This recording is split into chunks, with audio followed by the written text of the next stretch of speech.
A lot of times when they think about our industry, they think about the pants, the tote bag, the stress ball. How can you tell your story? How can you relate to your touch point to become the value that you stand for?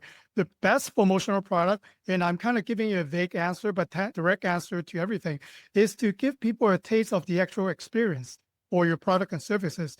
You're listening to Brainwork Framework, a business and marketing podcast brought to you by focus-biz.com. Welcome back to another episode. With us today is the Director of Sales of Garuda Promo and Branding Solutions, Swire Ho. Their business focuses all on the product promotional industry, here to create many advocates for your brand. And we'll be talking more about how to identify and target your ideal audience. Swire, so excited to have you on. Thanks for joining us today. How are you? Good. Thank you for having me on today, Chris. Absolutely. So business owners, marketers out there, they're trying to make an impact. They're trying to build these relationships. One, I don't think they really know who they want to target and how to target them, get found and get in front of them. So how do we kind of go about building our ideal client and kind of focus on delivering a message to them? Thank you, Chris. That's a good question. And obviously, that's a big question. If we could find our ideal client and we're able to pitch our offerings to them, then we're all going to be a happy entrepreneur. But a lot of time when small business owner are focusing on this task, they don't want to miss out, right? If I'm a restaurant, everyone has to eat. Or if I do a website, everyone needs a website. So I like to target everybody. A lot of times when you think about big companies, $1 million budget, or they have unlimited budget, none of them actually go target everyone. So why would you, as a small business entrepreneur, myself included, we have limited resources versus our larger competitor. Why don't we focus on our niche, focus on why people buy from us, why people choose us versus our competitors? And by finding and knowing who your ideal clients are, you actually can save a lot of money, answer all the questions of where you should advertise, where should I hang out, or where should I spend my marketing dollar. So by finding and knowing your ideal client to actually answer all of those questions. Absolutely. And knowing who we're working with and who our ideal client is really going to save us a lot of money and a lot of time and effort creating content for an audience that doesn't even want to listen to our message, or it's just going to help us improve the effectiveness of our campaigns. So now these businesses here, of course, with technology, yes, we're going more digital, but I see a lot of businesses also having better success with more physical media now. So everything from like printed promo materials and even flyers are even making a comeback now in 2025. How do you kind of see promotional branding fitting into a company's marketing strategy, and how does it help them kind of like get their name out there?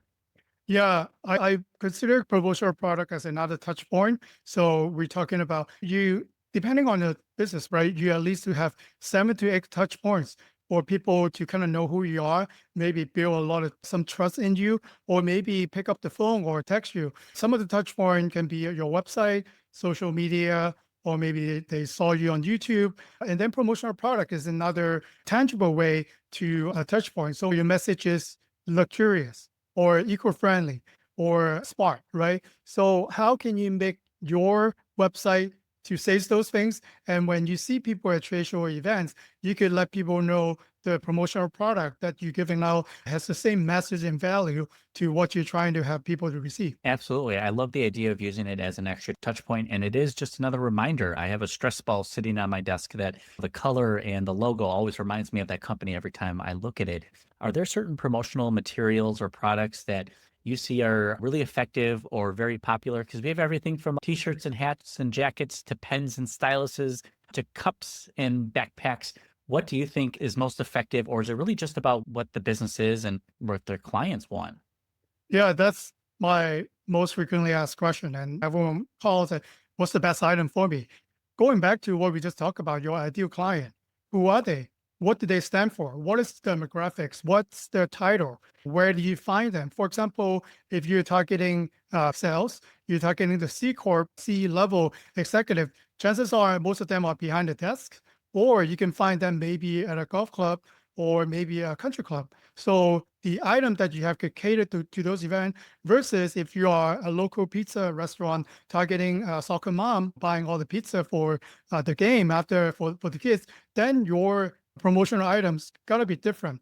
A lot of times when they think about our industry, they think about the pants, the tote bag, the stress ball. How can you tell your story? How can you relate to your touch point to become the value that you stand for? The best promotional product, and I'm kind of giving you a vague answer, but direct answer to everything, is to give people a taste of the actual experience or your product and services. For example, when we go to Costco, when we go to market, sampling. When you eat one, you buy the whole box, right? So can your promotional product hint them, if you use our product and services, this will be the comfort or this will be the problem that you can solve. And then here's a reminder as a promotional product. So when you are looking at that promotional product afterwards, after the event, you could be reminded, okay, when I need to do that, I really need to call this company. So that's a successful promotional product. And it's like a it depends answer. I really love your approach to finding the right product for the business, giving a little sample of what it's like to work with you as a business or what your problem solves. It is something that is really important for business owners to get right in order to make sure that message is resonating with the audience. So let's say they get these promo materials together and they have this really great item they want to give out to people. Should they be focusing on giving it to anybody and everybody? Should it be customers only? Is it more of a you get a free promo item if you upgrade to a certain package? How should people implement and use promo items effectively? I think that's all of the above, Chris. Obviously, it depends on the budget and depends on the type of clientele that you have. If you talk about maybe a trade show, that will be a lot of people, right? When you maybe do a community event, a lot of people are going to walk by a booth. So these items can be more general to just to bring the brand awareness, or you could actually give your current client a gift. So what that actually does is we talk about bring a brand advocate. So these are people who actually purchase from you. You could afford to spend a few more dollars to those people. And the idea is maybe I give you a t-shirt if I'm a SaaS company. If I am a home service company, then you actually wear it afterwards. And people will ask you, hey, Chris, where'd you get that t-shirt? What's that logo there? And then you actually tell others about your experience. Oh, yes, I use this plumber. They fixed my toilet real quick. And you see the number back there. So I'm actually using the cost that I used to print this t-shirt and train you, Chris, to become an ambassador. Think of little pieces like that. That's why, again, going back to the ideal client, knowing where they are, where they're going to be hanging out, then they actually help you filter down a lot of question, what you should buy, how much you should buy, and how many you should buy. Absolutely. And obviously, Swear, you're very knowledgeable in your craft and what you do. You've been doing this for a while. Tell us more about your journey. What were you doing before, and how did they kind of bring you to what you're doing now? Well, if you're all going back to the beginning, I started my first business in the CD, DVD replication industry. If you're old enough like me, you still have CDs. We're in LA, so work with a lot of record label film companies. And along the way, when they finish the album, they go on tour or they do a red carpet, they ask, do you do concert t-shirts, hats, or the gift bags that we can use? That's how we got to dabble into the industry.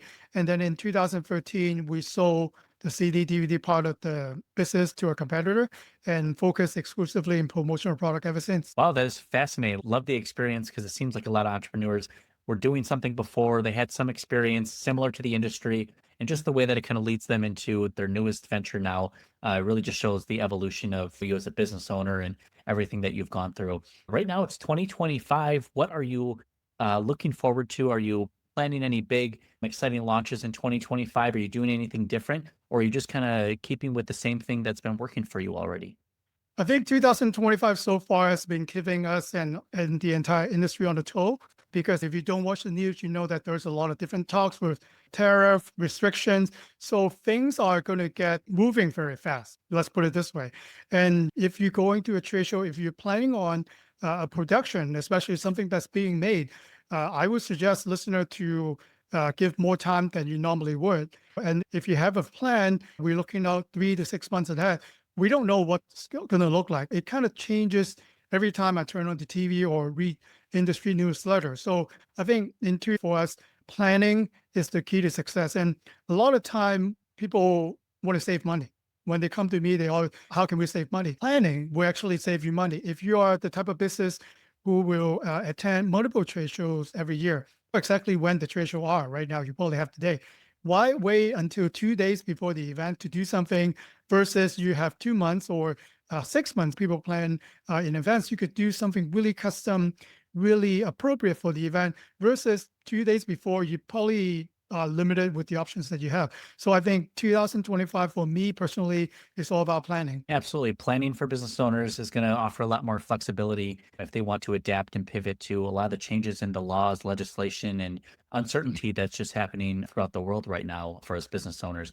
But for those who want to get connected with Swire here, where can people find you online and get connected with you?